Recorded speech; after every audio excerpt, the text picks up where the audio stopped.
Hello, my name is Salu Karki and I'll be explaining about gender stratification in the following slides.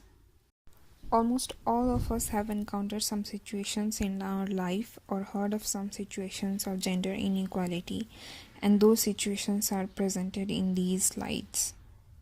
Basically, the inequality between men, women, and other gender is known as gender stratification.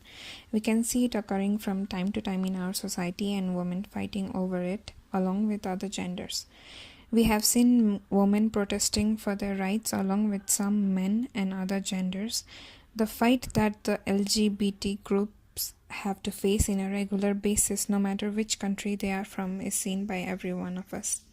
Many of us protest and use the power of democracy to speak our mind when in need, but the gender inequality seems to be there forever.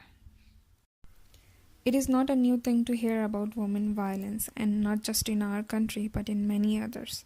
Many of us think that the men are superior to women and that they need to be controlled by men. In many families, every decision, whether it is small or big, it should be taken by the head of the family, that is the male gender. In our society, a woman suffers from marital abuse, marital rape, and some people have the mentality that no matter the amount of abuse they get, a woman should give her all to make her family happy and all together. Because of the patriarchy society, men do not allow women to work outside of the house in many regions or even speak their mind. While in urban areas, some women have the privilege of studying and working and enjoy the independency. We can see the difference in genders in terms of education as well.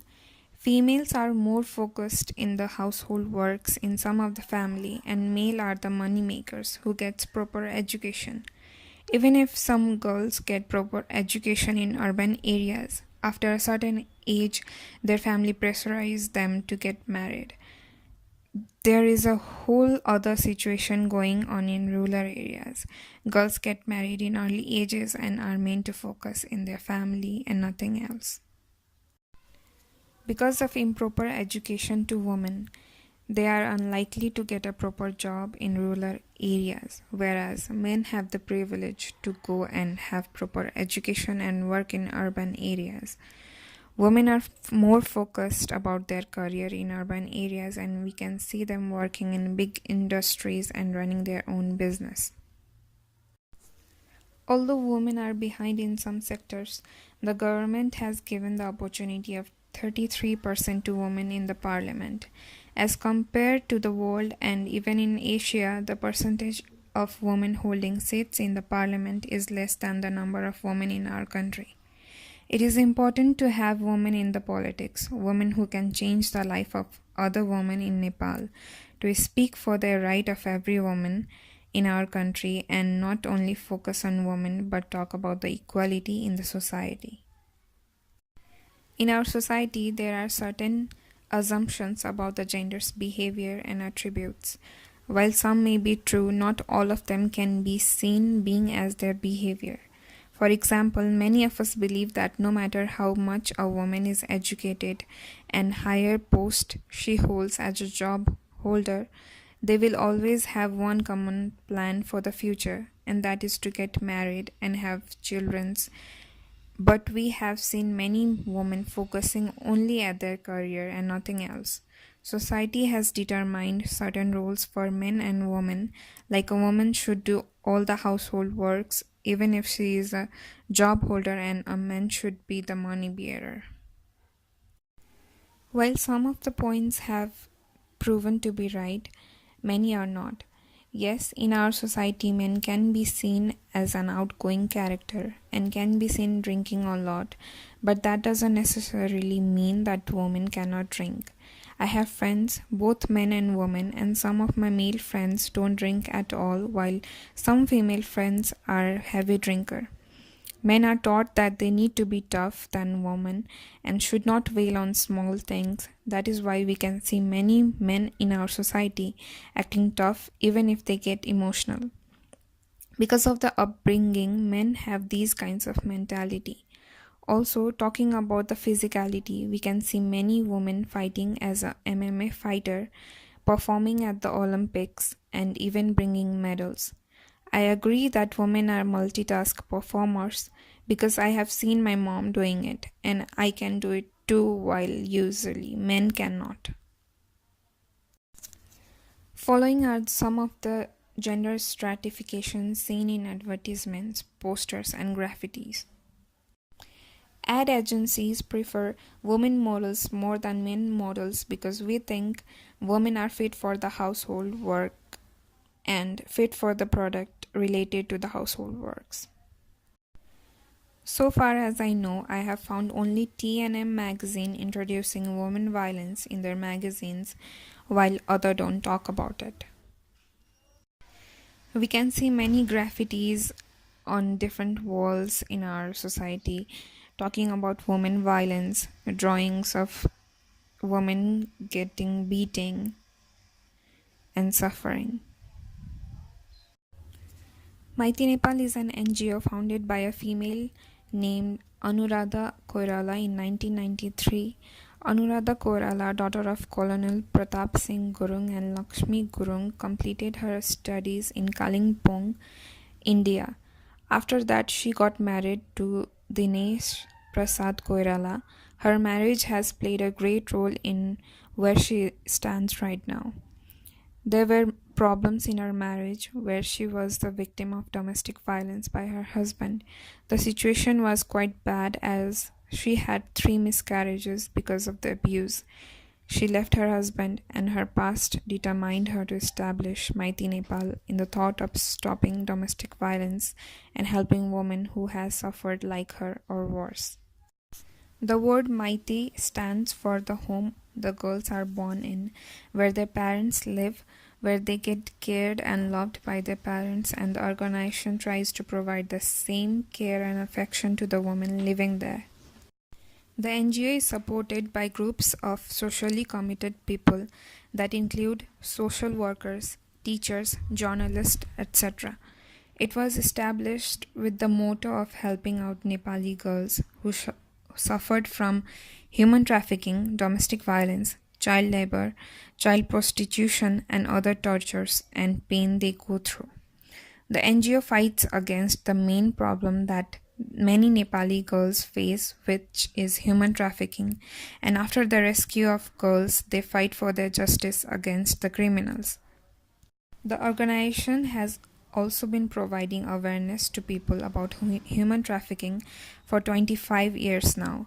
They train women and children, giving them non formal education regarding laws, health, basic reading, and writing. They train them on how to generate income and provide shelter until they learn to stand by themselves financially, mentally, and physically.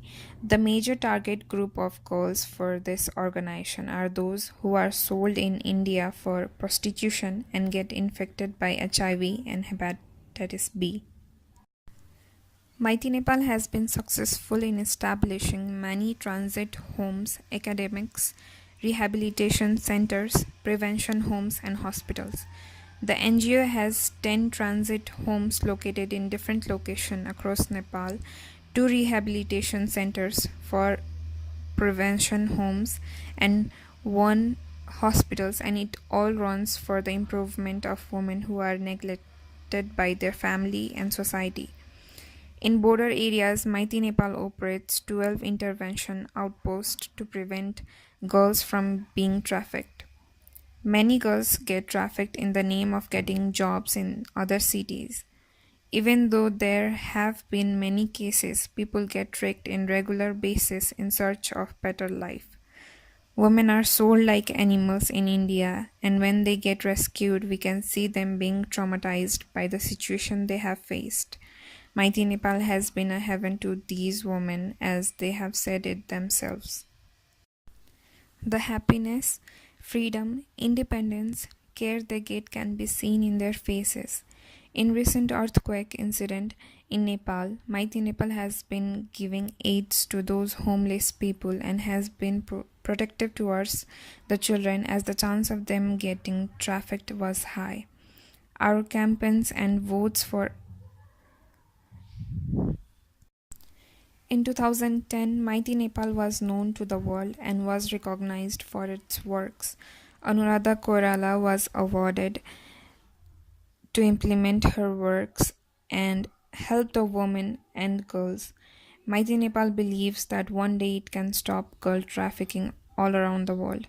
Mighty Nepal now focuses on educating people and raising people from the poverty line, as these are the things that causes girl trafficking in our country. The current programs run by Mighty Nepal are awareness and advocacy, prevention and protection, prosecution and legal counseling, rescue and repatriation, trainings and job replacement, reintegration and rehabilitation, child protection program, education sponsorship, information and resources, and PHC and HIV/AIDS programs. Women and girls staying in Mighty Nepal depends and trusts Anuradha Koirala, which is a must for them coming out from a place where they were being traumatized. The fight for their rights has been going on for a long time now, and we can see the positive results as well, but we haven't been able to abolish it from its roots. It can take a while, nonetheless, the fight is and will be going on.